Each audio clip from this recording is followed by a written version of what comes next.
Heading into Bristol Motor Speedway this week. It's a little bit hard to believe that we're headed back to Bristol, but we are, and we are now joined by Michael McDowell.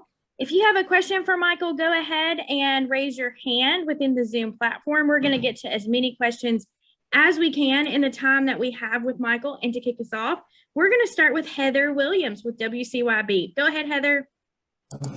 Hey, Michael. This is the 60th anniversary for Bristol Motor Speedway. And I was just curious if maybe you could share maybe your favorite Bristol moment as a driver, but then also looking back as a fan at Bristol.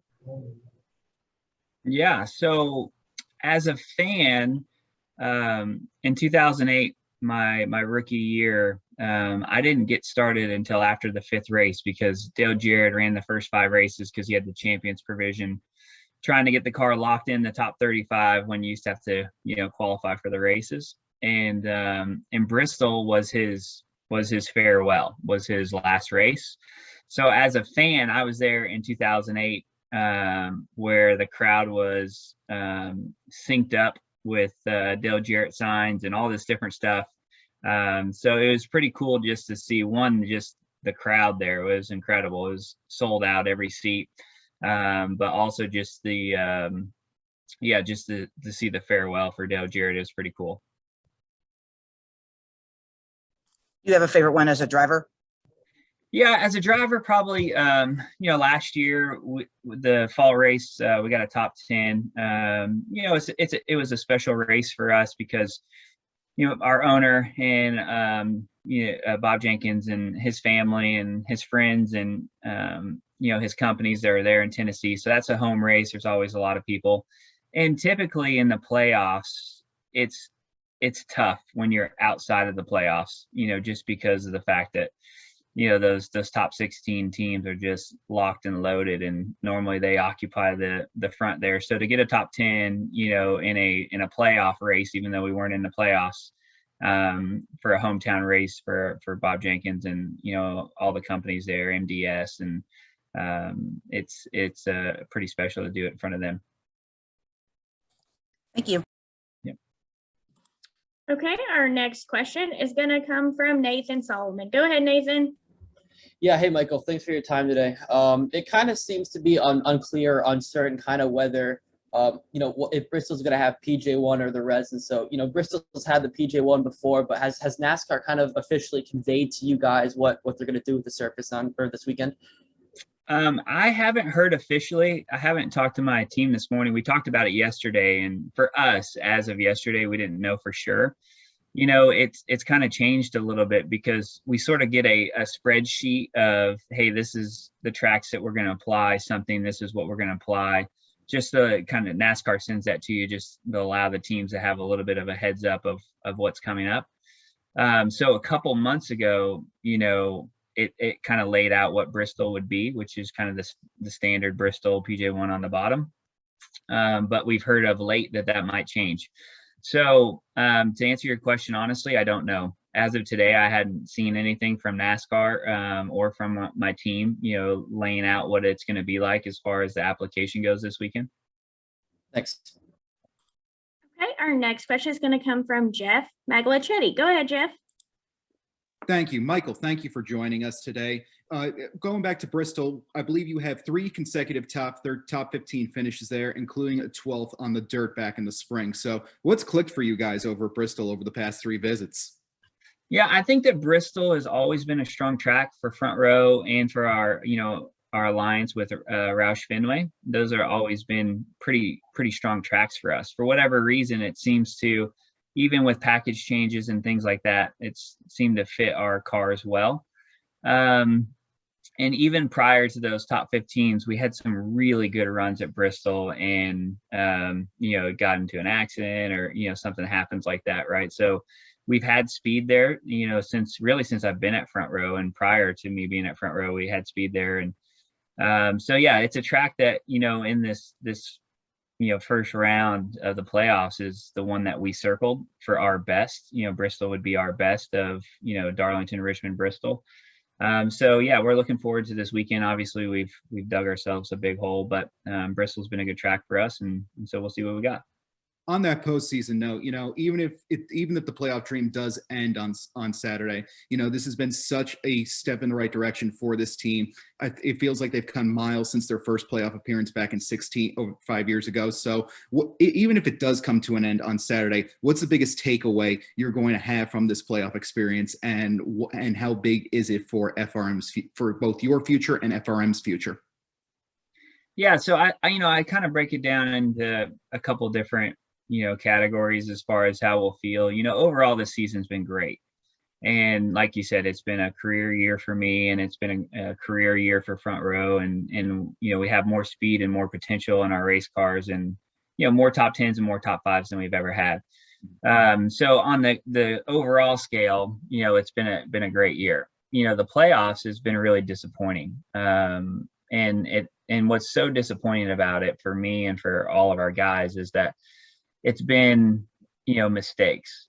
It hasn't been of lack of speed. And my guys have done such a great job of getting prepared for the playoffs. And we actually had good speed at Darlington and Richmond.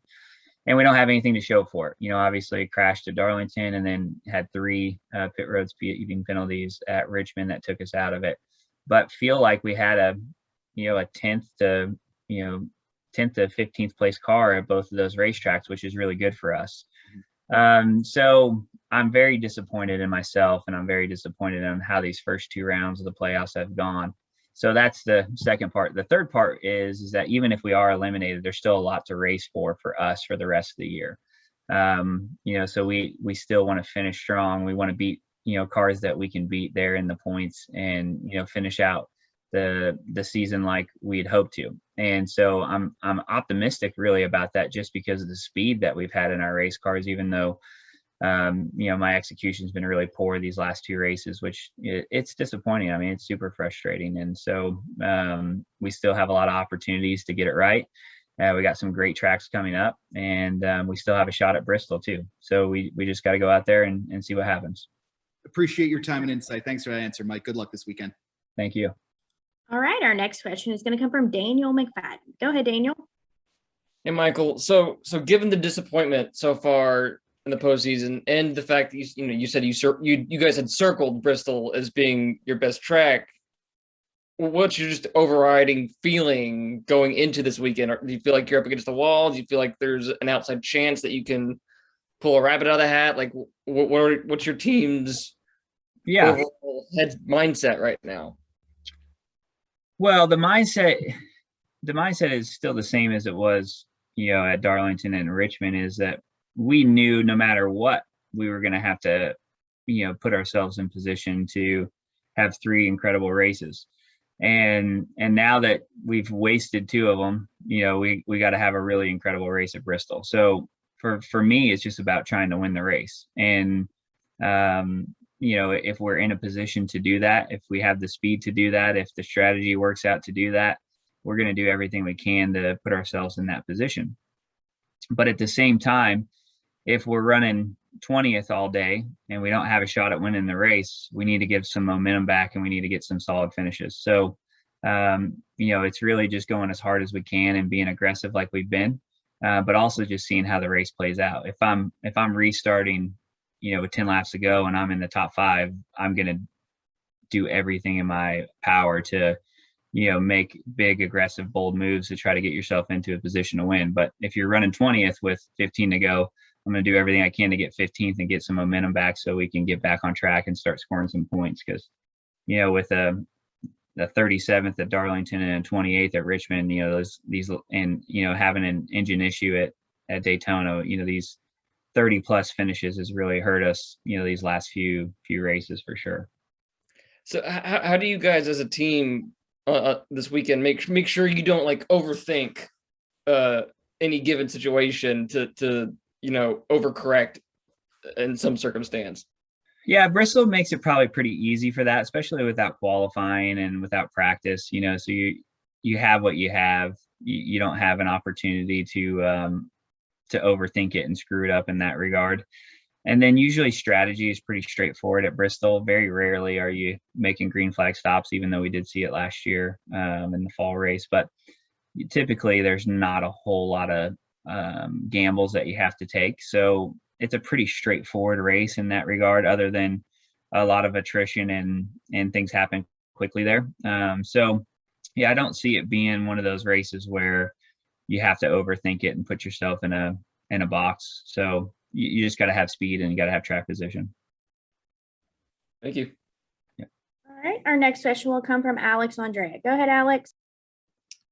Hey, Michael, thanks for your time. I just wanted to follow up quickly on one of your answers before where you talked about, the mistakes that happened, the early crash penalties, but, you're not the only, I guess, playoff driver that we've seen in these races have a mistake or early exit from a race. So I'm curious what you make of that. I mean, do you think, is that surprising that we've seen so many of these, early exits of playoff drivers, mistakes early, or is it not because it's the playoffs and drivers are amped and teams are amped? What do you kind of make of how it's gone so far?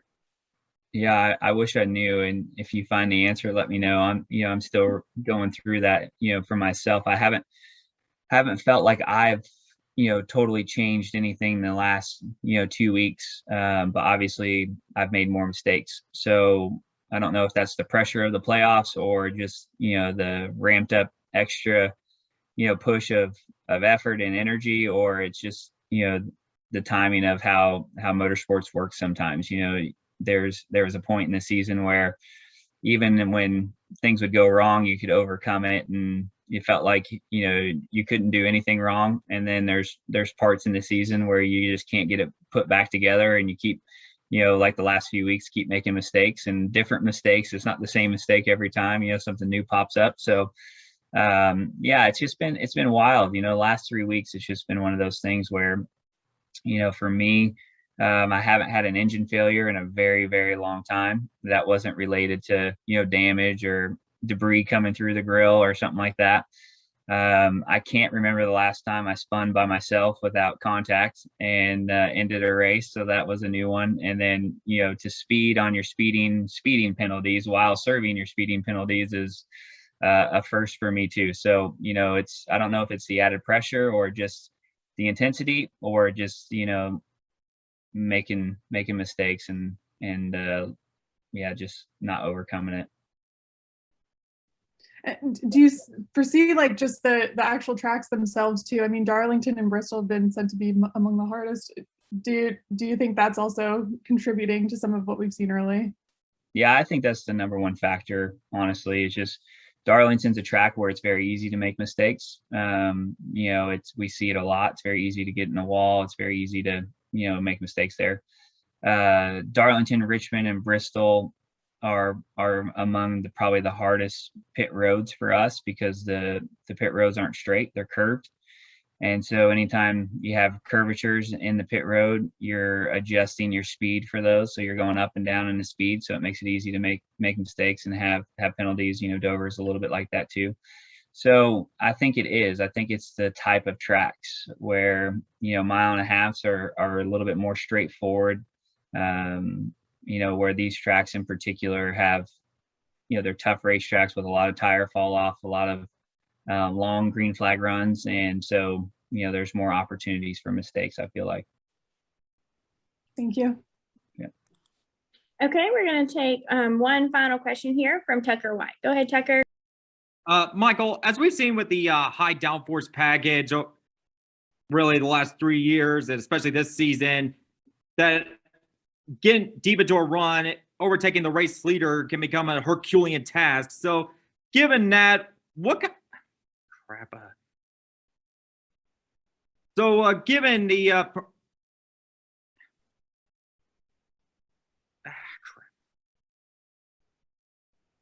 I'll do it. No problem. Yeah, so I think that, it is tough when you have the top 5 cars that are pretty close in speed. The clean air is a big deal. And on some of these tracks, not the ones that we just raced on, but on some of these tracks where the tire fall off isn't as much, you don't have that coming and going where you got a guy that's really good on a long run and is able to pass the leader. So everybody's so good, spotters included, and drivers, of knowing where to position their car to take the air away, from that second place car that's trying to make that pass. And no different than, kind of the blocking that we see at Daytona and things like that. You can stall out somebody's run and you can put them in bad air, which makes it really, really challenging to pass. So I think it's just kind of inevitable in motorsports. I mean, it's not just NASCAR. I feel like we have the most side by side and the most passing for leads. But in any form of motorsports, that when you have cars that are pretty equally matched and you have drivers that are at the very top of their game, it is difficult to make moves. All right. Now I remember what I was about to say. So given, what I just said a few minutes ago, what would you say to people who claim that this package puts less emphasis on driver skill and more on just random luck? So no, I don't think it's random luck. I mean, and I think it still is driver skill, but what the driver skill entails is different. So to break it down, it would be this, is that when we have low downforce and you're slip sliding around, the driver's working really hard to make speed and to be fast. Right now, with as much downforce, you're not working as hard to be fast, but you have to work really hard to make passes and defend. And so the racecraft, it takes more talent right now with this package, the actual racing side of it, where the driving side of it was more challenging with the lower downforce. So I don't know if that answered it. I know it sounds the same, but the cars are easier to drive by yourself right now, but harder to race. And so it still takes talent and it still takes ability to, to be up front and make it happen. All right. Thank you. Yeah. All right. That appears to be all the questions we have. Michael, thank you so much for your time. We wish you the best of luck this weekend. All right. Thank you.